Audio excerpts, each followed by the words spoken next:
All right, good morning, everybody. There has been a tremendous amount of coverage about the city's financial struggles here in the city of Holyoke at the moment, and I strongly felt that Hoyokers should hear directly from me, which is one of two reasons why we are here this morning. Never did I expect so many people to take any interest in municipal finance, and I'm thrilled to see the public paying attention to the concerns that I've been raising since taking office nearly 4 years ago. We do not need to rehash the many conversations that have been taking place. I do, however, want to take a moment to address some specific concerns that have been brought to my attention since the recent communications from the Division of Local Services has gone out. Specifically, I've heard fears about insolvency, and I want to reassure everybody, members of our public, Holyoke's not running out of money. While we have faced challenges in the past, including temporary suspensions of local aid, our dedicated city treasurer has worked diligently to build a strong cash reserve. This reserve ensures that the city can continue to meet all of its financial obligations, including payroll, including vendor payments, without any interruptions, nor will there be interruption in city services. This means that trash will still get picked up and our schools will continue to remain open. Our employees will still get paid. Fire and police will still respond to emergencies. So I just want to make that very clear to the members of the public. I also want to clarify that there are no missing funds, nor are there any concerns from either the state or independent auditors about waste or fraud or abuse in our financial management. The only issue raised by the Commonwealth of Massachusetts relates to the timely submission of paperwork, a matter we are actively addressing. Now, I do share the public's frustration over the years of inaction that have delayed progress, but I am committed to turning things around. Regarding our bond ratings, I'm pleased to report that S&P affirmed our rating past April, and it remains in good standing. It is true, Moody's temporarily pulled out their underlying rating last fall due to reports not being filed promptly. They recently issued one of their highest ratings, however, in September. This means we can still access private loans and we can still fund important projects for the community. In fact, just last Friday, the city did close on a $30.1 million loan to fund critical capital expenses related to our ongoing school improvement projects. A loan that came with the lowest interest rate Holyoke has seen in over a decade, saving taxpayers money in the long run. This is also a significant step in our efforts to improve our community's infrastructure and educational facilities. And I'm happy to share with everybody we have more infrastructure and capital projects in the pipeline. There is certainly still a lot of work to be done in order to get back in the state's good graces. Looking ahead, however, we are on track to meet the state deadlines reflected in their letter. Our team is working tirelessly. Everybody is all in to ensure that Holyoke continues to move forward. Thank you to our collective efforts. We have made meaningful progress already in the eyes of the Division of Local Services, which means the state has started to lift some restrictions already, including the ability to set our tax rate later in the fall. While this is good news in the short term, we still need to address the long-term structural issues that have been plaguing Holyoke for decades. Issues that have been trying to address since first taking office 4 years ago. The number one priority being the adoption of the Division of Local Services recommendations contained in the Municipal Modernization Finance Act that is currently in front of the City Council. Otherwise, we will find ourselves in a similar position in the future, and we want to avoid further state intervention and continue to practice good governance. Now, with all that being said, we're going to take a few minutes to take some questions just before we move on to even a more important and pressing topic. Questions on the municipal finance stuff? What was this interest rate you were able to get? You said it's the lowest in a decade. Yeah, we have our city treasurer, Rory, who's here with us, who can answer some of those technical questions. Yep, we've been averaging an interest rate around 5.5% over the past decade. This last issuance, we had an interest rate of just over 2%. So that's a considerable savings, millions of dollars in the grand scheme of things. As for the books that you need to level out, I know 2023 is the one that's probably the most highest on the totem pole. Do you know when that's going to be done? Sure. Yeah, so those are pretty much already done. They're just being reviewed by our outside auditors before they get submitted to the state. So we would expect that to happen in relative short order. And then as soon as that's done, we'll be able to submit the 2024. The reason that's held up is because it was flagged that we should wait for 23 to be finalized before 24 gets submitted. And just to put it into perspective, I was meeting with the interim mayor of East Hampton, who hasn't closed their FY23 audits either, and they're about to complete that. So again, we're talking about timely closing of audits, and the concerns, although we're trying to implement strategies that better manage our municipal finance and obligations to the Commonwealth of Massachusetts, there is zero concern about our ability to keep up with our obligations to this community. Was the main message we wanted to get out there, to put the public at ease.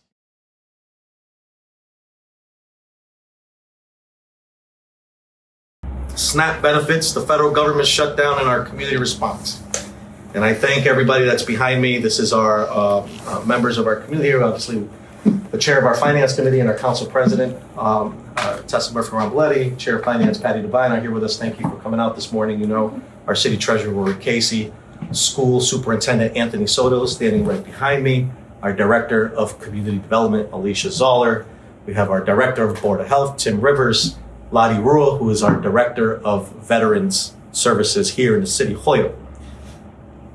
And we'll all come up and share some things, but I do want to set the table really quick with an introduction here, and just to say that the Trump shutdown is one of the longest in the United States history. People in Holyoke are or have been already suffering. Coming November 1, I feel strongly it's only going to get worse. That is when SNAP benefits are expected to be withheld for millions of Americans.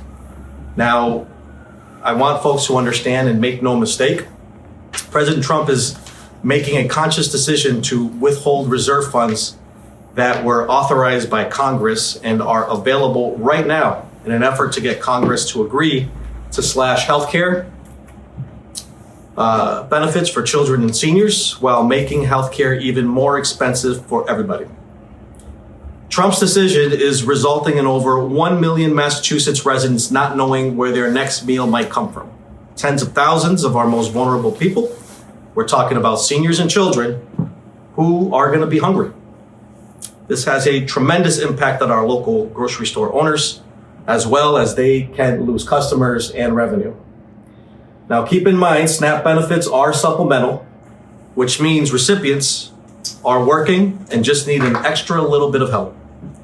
That is what America should be about, helping others when they are in need. It should be apparent at this point that the Trump administration has a much darker vision for our country. A country where apparently a $300 million ballroom is more important than ensuring basic needs are met. It seems that cruelty is truly the point when it comes to MAGA policies. Otherwise, why would Trump decide to release the funds already approved by Congress? Why would he and his MAGA followers be celebrating these cuts? How does keeping food off the tables of our families or making our seniors live in freezing cold apartments make America great? We are better than this.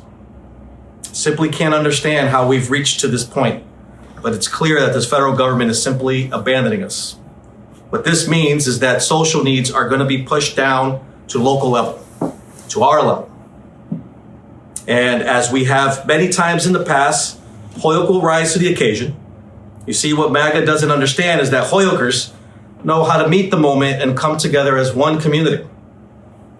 The team at City Hall has anticipated this sad reality and stands ready to address the current situation and plans we'll discuss today are meant to help us beyond the current federal shutdown, as we expect this is going to happen again. Now, setting the table, SNAP, as far as the impact here to the city of Holyoke specifically. These are supplemental benefits meant to assist people in need. For Holyoke, we're talking about 9,600 families in Holyoke. It's 9,600 households. In those households, we're talking about over 16,000 of our neighbors depending on these benefits. 16,000 humans, that's nearly half of our city population. This is overwhelmingly made up of seniors and children. Help is available through local partners because no one should go hungry when our neighbors stand ready to help. There's no stigma in feeding your family, only strength in seeking support and care for one another. In a moment, you're going to hear from members of my town and how our communities is responding to help our neighbors. But let me mention a few other impacts that we will have in this shutdown. SNAP isn't the only thing. Heating assistance. Valley Opportunity Council, just a little over 10 million of rollover money is what they have from the Commonwealth. And they're using this year starting November 1. The state's allowing Valley Opportunity Council to authorize only for emergencies until the shutdown is over. And this means this is information that we're trying to get out to the public. Heating related emergencies, only which include no heat, a termination notice from a utility, less than 1/8 of a tank of oil, or less than 3 days of supply of other deliverable fuels. If that criteria meets your emergency, there is heating assistance available with the Valley Opportunity Council. The biggest concern here is the stigma of not considering the heating needs you're facing now as an emergency. In the past, people would apply in August and the heating company would simply automatically deliver the fuel on November 1. This year, people can only apply once the emergency is here. For many people, they may not feel that they should call, as it may be more urgent for other people to receive assistance. Now, I do want members of the public to please not use electric or kerosene indoor heaters for all of your heating needs, as they are a fire risk. Check your smoke detectors, your CO detectors, and in the emergency, definitely communicate with the Valley Opportunity Council and get some help. Everyone needs to know that. Federal workers as well are impacted. We have federal workers that have gone at least 1 week without pay, with no certainty that the Trump administration will pay them for lost wages. We know the federal workers in particular are being negatively impacted by many of the decisions made by the administration, not just during this shutdown. Some of these workers may qualify for unemployment or other assistance. And if this is you, federal workers living here in the city of Holyoke, give us a call here at the mayor's office and we'll work with you to help you navigate resources available to be sure that you're taking care of yourselves and your family. Shelters. While there is not a direct impact as of yet, we know anytime there are cuts to basic services, there will be a natural concern around housing.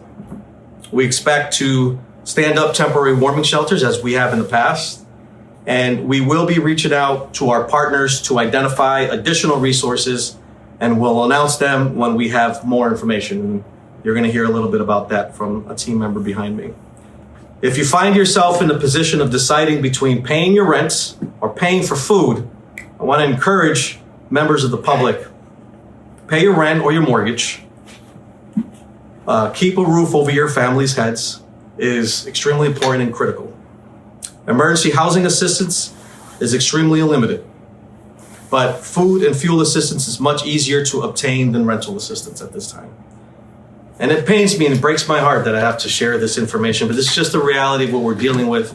And we want to be sure that people in the community are hearing directly from our team here in the city of Holyoke and how best practices and how you can respond and navigate the emergencies, and that we're going to do what we can to meet the gap the best we can. Community response, I think most have heard by now, and if you haven't, the Healy administration is doing what it can to fight against these policies, we're talking about policies that are meant to make people suffer. Attorney General Campbell has joined 22 other attorneys general in suing the Trump administration to release these funds. There is conversation happening to possibly create an assistance fund, but it is unclear at this time when those funds may become available. The last thing I'll share before handing over to our city response team behind me, we are launching an initiative called No One Hungry Holyoke. There is information about it on the city website with up-to-date listings of services within our community and regional partners, which include pantries and community meals. We're gonna pass it now to Alicia Zoeller, Community Development Director, who's gonna go over some information. Good morning, everyone. Thank you for being here. As part of the city's response in addressing what we're describing as the food crisis, we have launched a provider survey. It's available on our website on No One Hungry Holyoke through the mayor's webpage. That survey we're asking folks to return it by Monday with the hope that we'll be able to compile a comprehensive list of local resources. We know that the Food Bank of Western Mass has done an amazing job of putting out information. However, we've realized that there are many faith-based organizations, private entities that are hosting community meals that are not part of the Food Bank network. And we want to make sure that folks in the community are aware of those resources. And so the survey is asking providers to let us know when, where, how people can access food, community meals through your locations. So please, if you're a provider, if you're a faith-based organization that perhaps does a Saturday lunch once a month, let us know so that we can add you to our listing. We also, as we identify resources and work to support our partners, we want to make sure that we have tapped into all of those providers so that when we do have resources to offer, we can partner with them. As of this morning, we launched a survey last night. As of this morning, we've had 6 responses. And interestingly, the overwhelming response was the need for food procurement. So perhaps one of the approaches that the city will take is to bundle all of these providers and maybe get a better deal on accessing bulk purchasing of food. That's just one possibility. So again, as the mayor said, we urge anyone in need to please reach out to a provider. If you're caring for yourself, your family, your elderly parents, everything's expensive these days. There is no shame in asking for help. Many of these programs are taxpayer-funded programs supported by the very people who are in need at this time. So please reach out. If you just don't know where to call, you can always call the mayor's office and we'll connect you with a referral. Thank you. Thank you so much, Alicia. Tim Rivers, that's going to share some information on the food drive. Hey everybody, so the Board of Health is hosting a 10-week-long food drive. We originally started it at the Board of Health. We've expanded it to the library and then all the municipal offices. We're going to also expand it to the fire department and the police department as well, all municipal buildings. So anybody who has donations, this food drive will go on until December 31st. And every 2 weeks, we will deliver it to places like Kate's Kitchen and Margaret's Pantry. Also, we did do an incentive on it that anybody who donates can put their name in to win a prize that's going to be picked every 2 weeks. We'll pick a name. And then also, we are doing them at all the polling locations as well. So when everybody comes to vote, if you could just bring in something to help the community out, we'd really appreciate that. Thank you so much, Tim, the Board of Health, for initiating that campaign. Please, members of the public, if you are able to bring, non-perishable food? Non-perishable food to any of the fire stations, the police station, our municipal offices at City Hall. When you come out to vote on November 4th at your polling location, there will be food donation boxes there as well. And as you heard from our director of our Board of Health, these items are going to go to our local food pantries to make sure that we're going to, to make sure that, and just to mind you, Alicia, if there's questions and answers later, food insecurity was already a problem before this. And we can only imagine how much more worse it can get. And so we want to ramp up our efforts and just be prepared to help the most people that we can. At this moment, I'm going to now pass it to our school and superintendent, talk about what schools are doing. Anthony Soto. Good morning, everyone. So in the schools, we currently serve just around 3,500 breakfasts and 3,500 lunches every single day to our students. And we've spoken to our food service team. We're ready to expand that. Any kid in Holyoke Public Schools that is in need of a breakfast or a lunch has the opportunity to get that in our schools. I also want to commend our teachers and our paras and all the staff at the school who have been working really hard to build strong relationships with kids.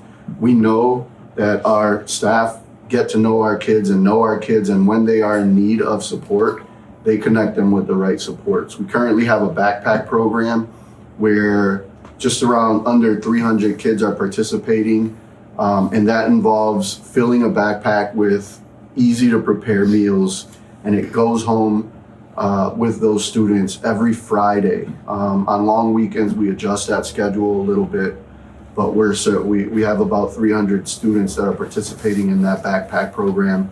And I'll say that, with the cancellation or the freeze on the SNAP benefits, we anticipate that those numbers can rise, and we're all ready to support any family in need or any student in need. We do have a dinner program for any of our after-school programs, so if there's any programming that's going on in our schools after school and students are participating, they have the option to get a dinner meal. We're going to continue to monitor and get to know our kids, and where there is need, we're going to jump in and support and make sure that we're connecting them to all of these wonderful programs that the city is putting together to make sure that our community doesn't go without.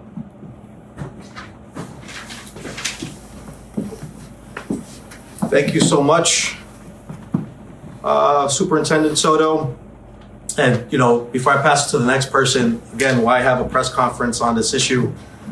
We're a gateway city in the Commonwealth of Massachusetts. A lot of these policies, these decisions that get made, gateway cities with vulnerable populations are the first that feel the impact. And just to, again, put it in perspective, I already gave you some data on about half our population it'll affect. The 4 census tracts that make downtown Holyoke, the average household income is less than $27,000 a year. Now, many of us are fortunate enough to make ends meet for ourselves and our own families. But think about in this moment, whether or not you can feed your family with a household income of $27,000 a year. That's the kind of impact we're talking about in our gateway city. And government has a responsibility to look out for its people. And that's what we're trying to do here, is to make sure information gets out.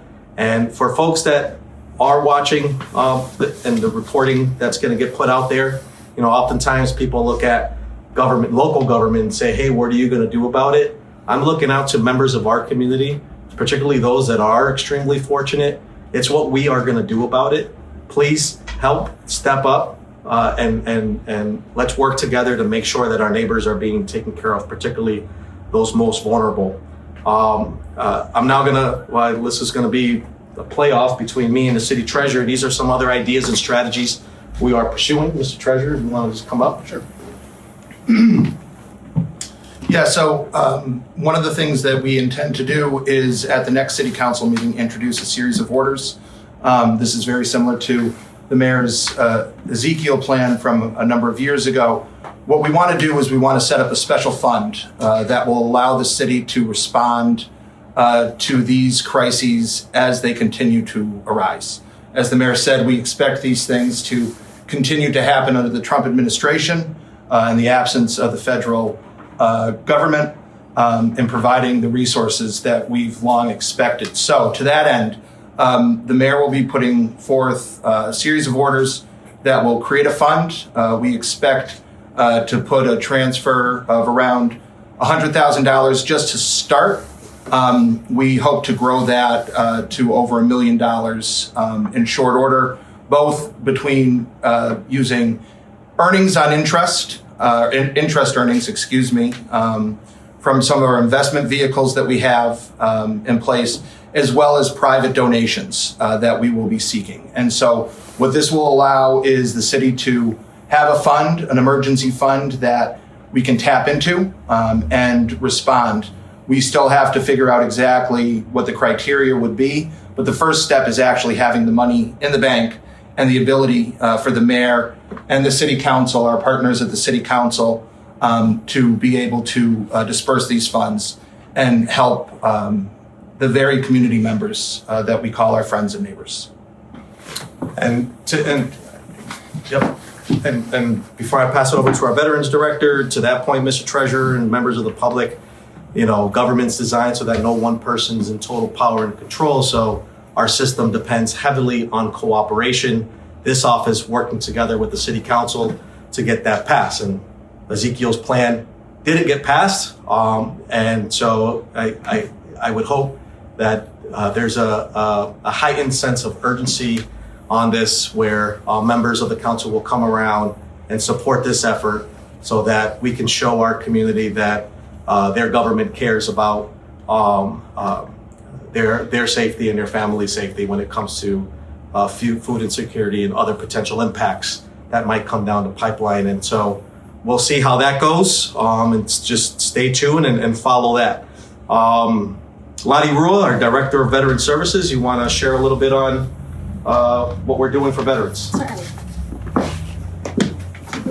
Thank you all for being here again. Thank you to the community response team for all you are doing to reach every community. At the Veteran Services Department, we are dedicated to our veterans, their widows, their family members, and we want them to know that during this shutdown that we're here to support them. Along with working with Alicia, Zoeller, we are going to be setting up, using CDBG funds, a food bank. We think it's very essential to be able to help all of our community members and our veterans to be able to move forward with the food insecurities. Our office is open for questions for any of our veterans that you may have regarding your health, your mental health, your finances, anything that you potentially might need. Please feel free to reach out to our office. We're here to support you and your family members. Thank you all again for all your hard work. Alicia Zoeller is going to come up, just talk a little bit about how we're supporting our elderlies. So I'm happy to be here on behalf of Neve, who's our director of our Senior Center Council on Aging. The Senior Center does offer food resources. They have a noontime meal program Monday through Friday, as well as a once a month brown bag, which is actually a bag of groceries that can be delivered to a senior's home. There's absolutely no reason in these days that seniors should be at home alone and hungry. Holyoke has invested significantly in its older adult population. We have an amazing Council on Aging Senior Center with all kinds of activities and programming. And so I would encourage anyone over the age of 60 who is in need of food or social services, heating, fuel assistance, any sort of in-home assistance, to please give our Council on Aging a call, and we can get you connected. The information is also available on the Council on Aging website. But again, they have a noon meal that's open to folks over the age of 60, as well as a brown bag grocery program. And we're also looking to expand transportation of food to homebound seniors.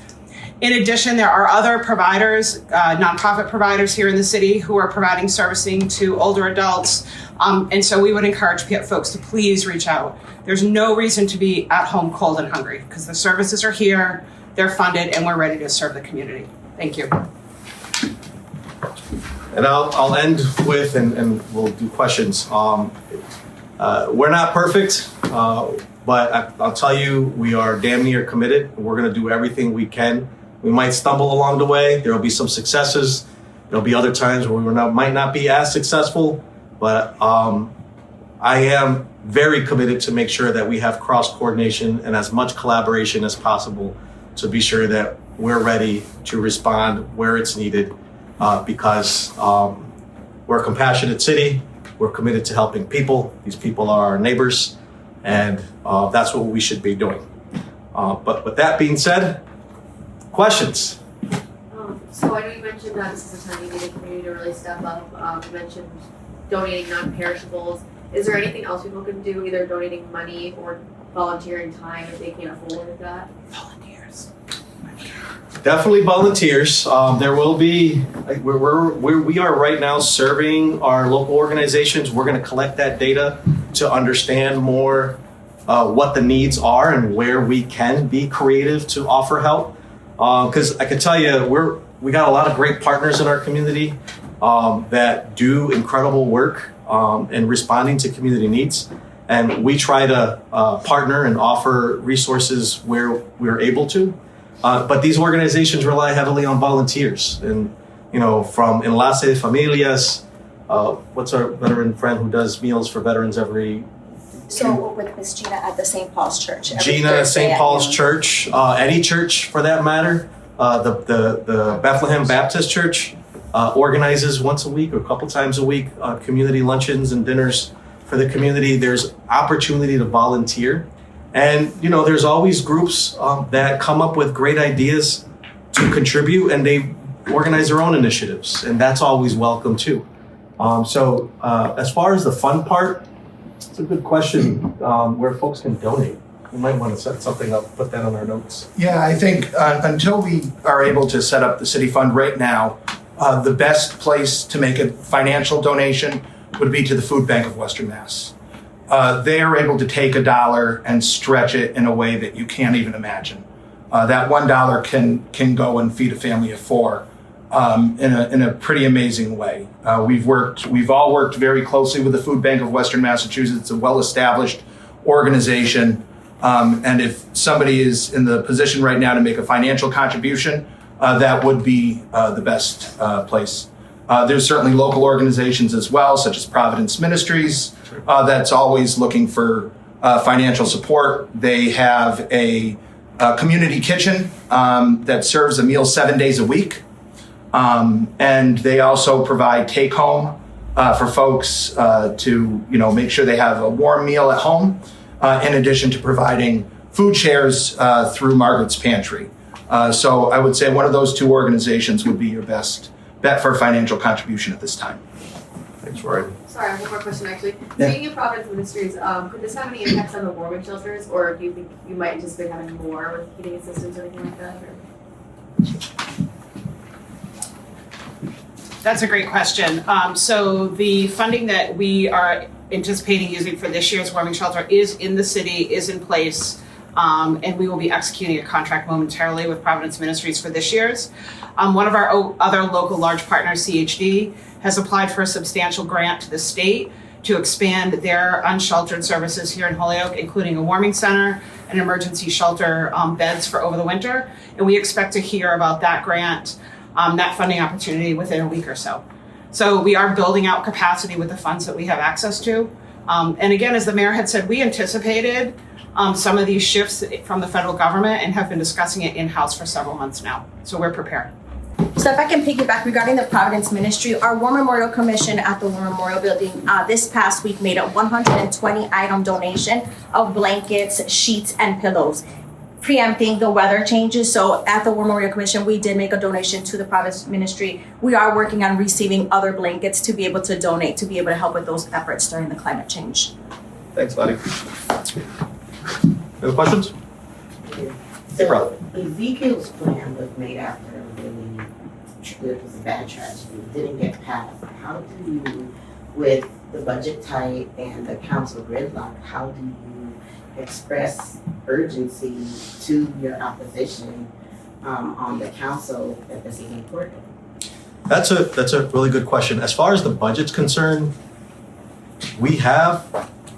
I wouldn't propose anything that will hamstring despite what we hear at the council chambers, opinions that people might have,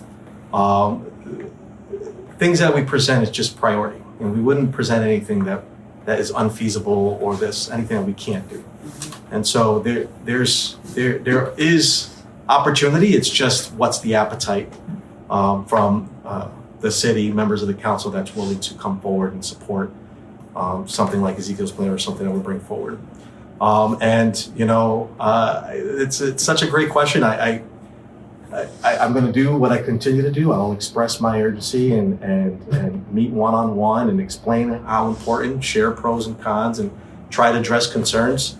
But when that camera turns on in a public meeting, I can't control what a counselor says and does after that. So it becomes in a matter of what the individual counselor priority is. And that's something, the public can stay tuned and watch.